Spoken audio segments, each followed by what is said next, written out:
What is up, guys? Welcome to the Being Beautifully Honest podcast and channel. Thanks for being here, being subbed. If you're not, hit the button. And if you're listening on YouTube, hit the like. It's like walking in the room and hitting that light switch. Let's brighten up the place and get into this beautifully honest reaction. Woo! Let me tell you, Cardi B loves to play on social media. She loves to go off on her so-called fans when they're not praising her or saying things that she agrees with, maybe touching some insecurities. I feel that is something that has been her weakness. She doesn't know how to stay offline or out of the comments or searching for things that she might be tagged in to pretty much get herself worked up. So if she spent as much time online as she did in maybe the studio, or hey, maybe that's not what she really wants to do, and she spent more time focusing on her family, not saying that's going to make her husband a faithful man, because obviously it's not, then maybe she would not have rung this young woman's bell to have her go off on her the way that she did. Now listen, this young lady who goes by the name of Paradise Paris on Twitter, she cleared Cardi B, right?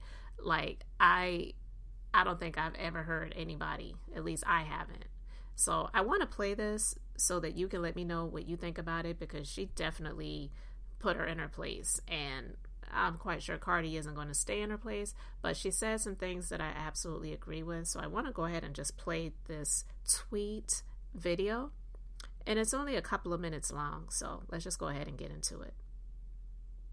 Y'all may as well tag Cardi B, because I'm finna give it to her like she thinks she give it up. And before y'all start, no, she came and found my tweet after all the tweets that I was tweeting to praise her and chose that one, and she should have stood on it. Now, don't delete nothing, because I'm just now seeing it, and I just woke up and it hit the blogs. Yeah, you caught red-handed. All that backbiting you thought you was going behind Joe Budden and clearing him for, you doing the same thing.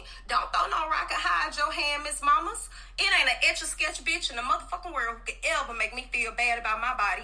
You done touched everything on you, and you still got so many insecurities because you can't keep your husband at home. You done paid for bitches to get beat up because they want to suck the same dick you sucking. That's not a me problem.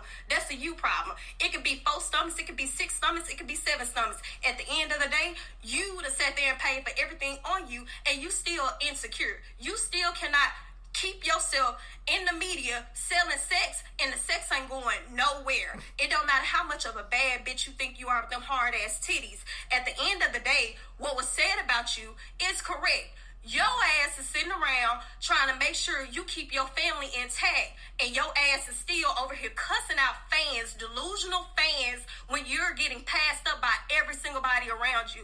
You call yourself this badass rapper, and you in this terrible ass 360 deal with Atlantic, when you need to be sitting around worried about how you gonna make sure these tracks hit the fucking charts and stay, because even your peers are passing you up. It's no reason why Megan Thee Stallion is on tour right now, came out behind you, and you done did a #1 album, and your ass can't even put out a actual single that stays on the charts longer than 2 weeks. So yeah, what I said was correct, and if it hit a nerve, that's too motherfucking bad. Maybe you need to get in the booth, and maybe you need to figure out how to get some records that are actually going to stay on the charts, and stop cussing out these fans who are kids that like you, acting like you so for your fans and y'all in a good relationship, when you act real motherfucking homophobic, when you sat there and told them boys he was a fag, he was a sissy. You got bigger fish to fry, and it ain't me. So the next time you feel like you want to come for me, first of all, you better stand on what you said.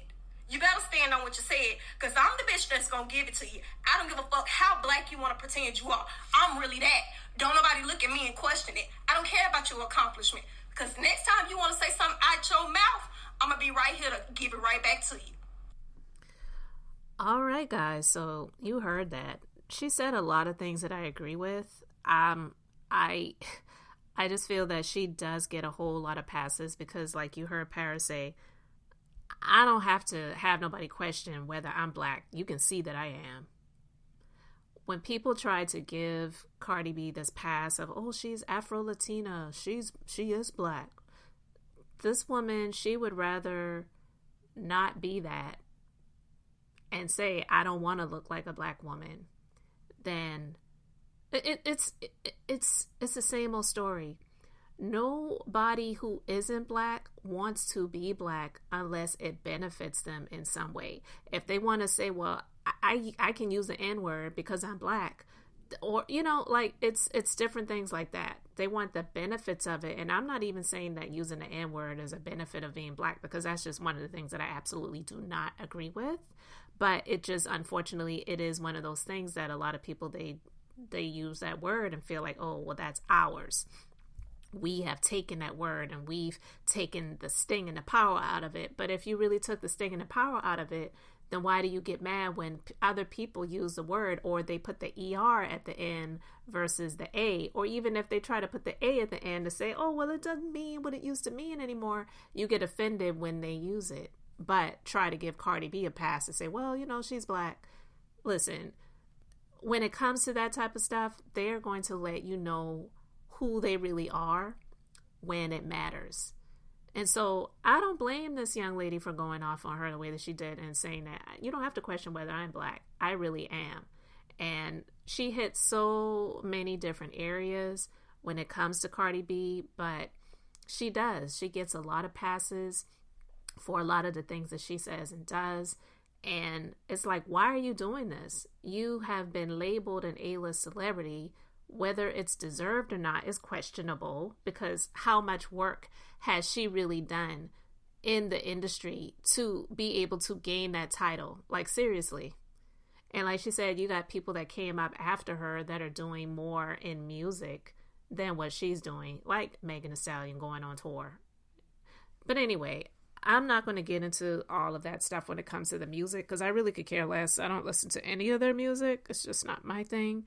But she hit a lot of the nails on the head when it came to what she had to say about Cardi B. And she's like, don't delete the tweet because, yeah, you tagged me, so now I'm tagging you back. And I was here for it. So let me know what you think in the comments. Thanks for being here, liking, and subscribing. I'm Beth, just being beautifully honest. So until next time, I wanted to keep it brief, beautiful, and now I'm going to say bye.